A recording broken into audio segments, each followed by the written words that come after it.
ይህ ስፍራ በኢትዮጵያ ማዕከላዊ ክልል ከአዲስ አበባ ወደ ቡታጀራ በሚወስደው መንገድ የሚገኘው ቡይን ወደ ቀኝ ታጥፎ የምናገኘው ወደ 20 ኪሎ ሜትር ከተጓዝን በኋላ የምናገኛት የእናታችን የቅድስት ክርስቶስ ሰምራ ጥንታዊና ታሪካዊ እንዲሁም ፈዋሽ ጸበላት የሚገኙበት ገዳም ነው። ሰላም እግዚአብሔር ከሁላችን ጋር ይሁን እያልኩኝ እንግዲህ ይህ ከበፊቱ ባጭሩ ያያችሁት ስፍራ የሚገኘው በኢትዮጵያ ማዕከላዊ ክልል በጉራጌ ዞን ከአዲስ አበባ ወደ ቡታጀራ የሚወስደውን መንገድ ተከትለን ስንጓዝ ቡኢ የተባለች ከተማ ላይ ስንደርስ ወደ ቀኝ በመታጠፍ 20 ኪሎ ሜትር ገደማ ጥርጊያ መንገድ እና ሰንሰለታማ የሆነ የተራራ ጉዞ ካደረግን በኋላ የምናገኘው የእናታችን የቅድስት ክርስቶስ ሰምራ እንዲሁም የእመቤታችን ቅድስት ድንግል ማርያም እንዲሁም ደግሞ የአቡነ እስትንፋሰ ክርስቶስ መታሰቢያ ታቦት የሚገኝበት የቃል ኪዳን ስፍራ ነው ማለት ነው። ከቦታው እንደተረዳ ነው እንግዲህ በርካታ ጸበላት የሚገኙበት የቅድስት ሥላሴና የቅዱስ ጊዮርጊስን ጨምሮ የእመቤታችን ቅዱስ ክርስቶስ ሰምራና የአቡነ እስትንፋሰ ክርስቶስ ጸበል ጨምሮ የሚገኝበት እና በርካታ ህሙማንም በቦታው ላይ አርምሞና ጥሞና ጊዜ በመቀመጥ ሳምንት ወይም 2 ሱባኤ 3 ሱባኤ እያሉ በመጠመቅ ከደዌያቸው የሚፈወሱበት መልካም የሚባል የቃል ኪዳን ስፍራ እንደሆነ ታዝበናል ማለት ነው። እግዚአብሔር ይመስገን። እንግዲህ ምናልባት መሄድ ያልቻላችሁ ወይም መረጃ የሌላችሁ ቦታው ላይ በመገኘት ከበረከቱ እንድትሳተፉ ይሁን ለማለት እወዳለሁ። ያው ጉዟችን በአንጋፋው ማህበራችን በማህበረ ቅድስት ማርያም ዘጀንቦሮ አድባራት የተዘጋጀ መልካም የሚባል ጉዞ ነበር። እስከ 2 መኪና የሚደርሱ አባላትን ይዘው በመሄድ ጥሩ የሚባል እንክብካቤና መስተንግዶ አድርገው አስፈላጊውን የሆነ መንፈሳዊ ስርዓት የጠበቀው ጉዞ አድርገን እንድንመጣ የበኩላቸውን አስተዋጽኦ አድርገዋል። እግረ መንገድ እንግዲህ በቀጣይም 15ኛ ቀን ሚጣቃ ማኑኤል ጉዞ ስላዘጋጁ እዛም ላይ በመሳተፍ ማህበሩን ማገዝ እኛም እለቱን እንኳን መንፈሳዊ ሆኖ መዋል ያስችላልና ጉዞ መሄድ ትልቁ ዋናው ነገር ከዓለም ጫጫታ ከተለያየ ነገር ነፃ ሆኖ ውሎ እግዚአብሔርን ሲያመሰግኑ የቅዱሳንን ገድልና ትሩፋታቸውን በማሰብ እኔ ማን ነኝ የሚል ራስን የማየት ራስን የመጠየቅ ሀሳብ እንዲኖረን ያስችላል ጉዞ መሄድ። ሌላው ደግሞ የምንሄድባቸው ገዳማት የራሳቸው የሆነ ቃል ኪዳንና በረከት ስለሚኖራቸው ከዛ በመሳተፍ ተሳልመን ጸሎት አድርሰን ስለተስለን በመምጣት በዛ ትሩፋት የምንባረክበት ስለሆነ እጅግ አስፈላጊ መሆኑን ለማሳሰብ እወዳለሁ። ከዛ በመቀጠል ግን ዛሬ ይህችን ቪዲዮ ልሰራ ያስቻልኩባት ምክንያት ምንድነው ያልን እንደሆነ ከነበረን ውሎ የታዘብኩትን እንዲህ ቢሆን የሚል ነገር ለማለት ነው የመጣሁት። ምንድነው ይህም በርካታ ገዳማት ወይም የጸበል ስፍራዎች ስንሄድ ገና ስንገባ እንደተለመደ ወይም እንደ ቤተክርስቲያን ስርዓት ስለ ቦታው ገለጻ የሚያደርጉ የጽሁፍ መረጃዎች እንዲሁም ደግሞ አገልጋዮች እዛ ጋር ቀርበው የሚሰጡን መመሪያዎች አሉ እና ትላንትና በጉዞ የነበራችሁ እንዳያችሁት ሰፋ ያለ ጊዜ ወስዶ አንድ ወንድማችን እዛው ተጠማቂ ይመስለኛል ከዛ በኋላ ከደረሰ መረጃ እና እሱም እንዳገልጋይ ሆኖ እዛው ቦታ ላይ ስለ ቦታው መረጃ እየሰጠን ነበር። እግዚአብሔር ይስጥልን፣ እናመሰግናለን። ነገር ግን በሚሰጡ መረጃዎች ምን ያህል ነው ታዝባችሁ ከሆነ ለጸበል ስፍራዎች የምናደርጋቸው ጥንቃቄዎች ምንድን ናቸው? ምን ላይ ያተኮሩ ናቸው? እዛ ላይ ምን ያህል ልብ ብለናል የሚለው ነገር ነው እኔ እንደመታዘብ የቀረብኩበት ማለት ነው። እንደሰማችሁት ወይም እንዳያችሁት ልጁ ይሰጠን የነበረው መረጃ 2 አይነት ነበር ጸበሉን ከፍሎ የሚያሳየን። ምንድነው ቡና የምትጠጡና የማትጠጡ ነበር ትልቁ ትኩረቱ ማለት ነው። እና ቡና የማትጠጡ በጣም ትልቅ ነገር በቃ ልክ እዛ ቦታ ላይ ካያችሁ ቡና የማይጠጣ ሰው ማለት በቃ ምንም ነገር ነውር የሌለበት አይነት አድርጉ። ልክ ቡና የማትጠጡ እዛ ጋር እንዳትገቡ ምናምን የሚል ነገር ነበርና ትኩረቱ ፎከሱ እዛ ላይ ብቻ ሆነ ስንል ምንድነው እዛ ቦታ ላይ ቡና መጠጣት አለመጣት የቅድስና መታያ ነው ወይ? እውነትስ ቤተክርስቲያን ትክክለኛ አስተምሮ አላት ወይ? ይሄን ቅጠል ብላ ይሄን ቅጠል አትብላ የሚል አመለካከት አላት ወይ?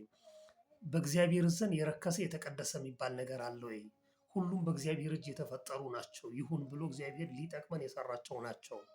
ነገር ግን ቅዱስ ጳውሎስ እንደነገረን ሁሉ ተፈቅዶልኛል፣ ሁሉ ግን ምን አይደለም የሚጠቅመኝ አይደለም።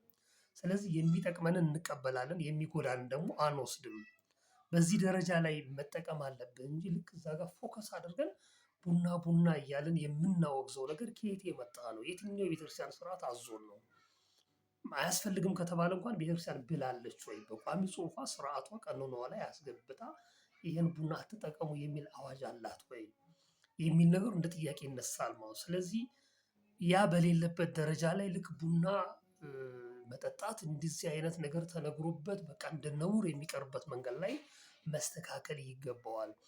አገልግሎቱን ስጡ፣ ማገልገል ማስተናበሩ ጥሩ ነው፣ ግን ከቤተክርስቲያን ስርዓት መውጣት የለበትም። ሌላው በየገዳማቱ በየጸበል ስፍራው የገዳማቱ አስተዳደር ክፍል ያን ቦታ አርቆታል። ለምሳሌ እነዛን ልጆች እንዲያስተናብሩ በትክክል ከገዳማቱ እንደው ስልጠና ተሰጥቷቸው መመሪያ ተሰጥቷቸው ያን እንዲያደርጉ ነው ወይ? ካያችሁ ለምሳሌ በተለይ እህቶችን በተመለከተ የሚሰጡ መረጃዎች እጅግ አስጨናቂ። ከመንገድ የመጣ ሰው ነው በራሱ እንግዲህ ብዙ ንጽህና ወስዶ ምናምን የሚመጣ ነው። መንገዱ በጣም አስቸጋሪ፣ የጸበል ስፍራው ካያችሁት መሰራት ይፈልጋል። የሁላችንም ርብርብ ቦታው ላይ ከሚሄድና ከሚመጣ ሰው እጅ መንሻ ተዘጋጅቶ ተሰበስቦ ያ ቦታ ልማት ይፈልጋል። ደረጃዎቹ መሰራት አለባቸው። ህፃናት፣ አዛውንት በስርዓት ወርደው ተጠምቀው እንዲመጡ ማስቻል ስራ መሰራት ይኖርበታል። ያ ባልሆነበት ደረጃ ያን ሁሉ ተቋቁሞ ለሚሄድ ሰው ጫና የሚፈጠር አይነት ነገር በእውነት ነው የምላችሁ። እኔ ከተሳሳትኩ ይቅርታ። ከወንድማችን አገላለጽ ደረጃ ስታዩት በቃ ልክ ኦሪት ለምኔ የሚያሰኝ አገላለጽ ነበር የተሰጠንና ይልቅስ እንደው ቡናን ከማተኮር ይልቅ ለምን የሚጠጣ ሰው አይግባ፣ አልኮል የምትጠቀሙ አረቄ የምትወስዱ ሰዎች፣ ዝሙት ያለባችሁ ሰዎች፣ ሐሜት ያለባችሁ ሰዎች፣ ስርቆት ያለባችሁ ሰዎች፣ በቃ ነውር ያለባችሁ ሰዎች አትቅረቡ የሚል መመሪያ መቅረብ የለበትም ወይ? ይልቅስ ቡና ላይ ብቻ አተኩረን ለምን እንደዛ እናደርጋለን? ሌላው ደግሞ ወንድማችን ሲገልጽ የነበረው ነገር አለ። እመቤታችንም ቅዱስ ክርስቶስ ሰምራም እንደው ከሰማየ ሰማያት ወርዳ የሚል ነገር ሁሉ ይገልጽ ነበርና ሃይላንድን አውግዛለች እንዲህ አድርጋለች የሚል ነገር ነበርና አንዳንዴ የድፍረት መመሪያዎች ይስተዋላሉ። እዛ ቦታ ላይ ጥንቃቄ ማድረግ አለብን። ላቲ ስብሐት እመቤታችን ለሃይላንድ መልእክት ልታስተላልፍ በራእይ የምትገለጽበት መንገድ የለም። ሃይላንድ ኢትስ ማቴሪያል አይደል? አንድ ፈሳሽ የሆነ ነገር ውሃን ሌላ ነገር የምንቀባበልበት ማቴሪያል ነው። ልክ እንደ ፌስታል ሌላ ነገር እንጂ ምንም ነውር የለውም። አዲስ የመጣን ማቴሪያል፣ አዲስ የመጣን ሀሳብ ሁሉ እያወገዝን የት ነው የምንደርሰው? እዛ ቦታ ላይ ጥንቃቄ ማድረግ ይኖርብናል እና የምንሰጠው መመሪያ አስተማሪ፣ ሰዎችን ወደ ቦታ የሚጠራ ፍቅር ያለው አገልግሎት መስጠት አለብን እንጂ በማስፈራራት በማስደንበር የምንሰጣቸው ምልክቶች ጥሩ አይሆንም፣ ሰዎችን ያርቃሉ ማለት ነው። ሌላው ወደ ገዳማት የምንሄድ ተጓዦች ደግሞ በሚሰጠን መረጃ መረበሽ የለብንም ነው። አቋም ሊኖረን ይገባል። አንዳንዴ እዛ ጋር የሚሰጡን ነገሮች ሁሉ በቃ እውነት ከሰማይ የወረዱ አድርገን መውሰድ የለብንም። የራሳችን የተማርነው ሊኖረን ይገባል። የገባን ነገር ሊኖር ይገባል። እስከዚህ የነጠረ ነገር በቃ ጫና የሚመስሉ ነገሮችን ኦኬ አንዴ ገብተን ያን ቦታ ገዳሙን ስርዓት ልንሽር አንችልም። በሂደት ሊሆን ይችላል። ግን ለጊዜው አሜን ብለን ተቀብለን ግን ማድረግ ያለብንን ነገር ማድረግ አለብን። ኃጢአት የሚከለከል ለምሳሌ ሰው ወደ ቤተ መቅደስ እንዳይገባ፣ ወደ ጸበል እንዳይገባ የሚከለከሉ ነገሮች አሉ የሚታወቁ። እነሱን ነገር መከላከል አለብን። የምናውቃቸው የተማርናቸውን ነገሮች ግን የወጡ ነገሮች ሲመጡ ከመረበሽ ይልቅ ቆም ብለን በማሰብ ተረጋግተን መውሰድ አለብን እንጂ ሁላችንም እንደ ቤተክርስቲያን ስርዓት ቡናን በአቋም ቤተክርስቲያን አትጠጡ ብላ የዘጋችበት የጻፈችበት መጽሐፍም አስተምሮ የላትም። ይጠቅመኛል ያለ መጠጣት ይችላል፣ ይጎዳኛል ያለ መተው ይችላል።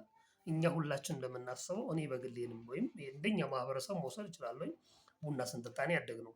ቡና በመጠጣት በሱ ብቻ የሰራ ነው ኃጢአት የለም። ቡና ስለምንጠጣ ነውር ሰርተናል፣ ሰው አስከፍተናል፣ እግዚአብሔርን አስከፍተናል፣ ስርዓቱን አፍልሰናል የምንልበት መንገድ የለንም። ይልቅስ በልተናቸው ጠጥተናቸው ከስርዓት የሚያወጡ ኃጢአት የሚያሰሩ የሚያደፋፍሩ ለነውር ለዝሙት የሚያነሳሱ ብዙ የምግብ የመጠጥ አይነቶች አሉ።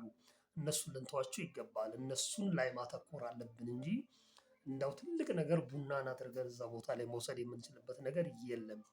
እንደ ቤተክርስቲያን ስርዓት ራሳችንን ንጹህ በማድረግ የትኛውንም ጸበል ጸሎት አድርገን ምሕረት ቃል ኪዳን እንዲደርሰን ተማጽነን መጠመቅ እንችላለን እንጂ ቡናን ብቻ ስለምንተው ወይም ስለምንጠጣ የተለየ ነገር ሊሰማን አይገባም ለማለት ያህል ያቀረብኩት ነው። ለምን እግዚአብሔር የፈጠረልን ነገሮች ሁሉ ቅዱሳን ናቸው።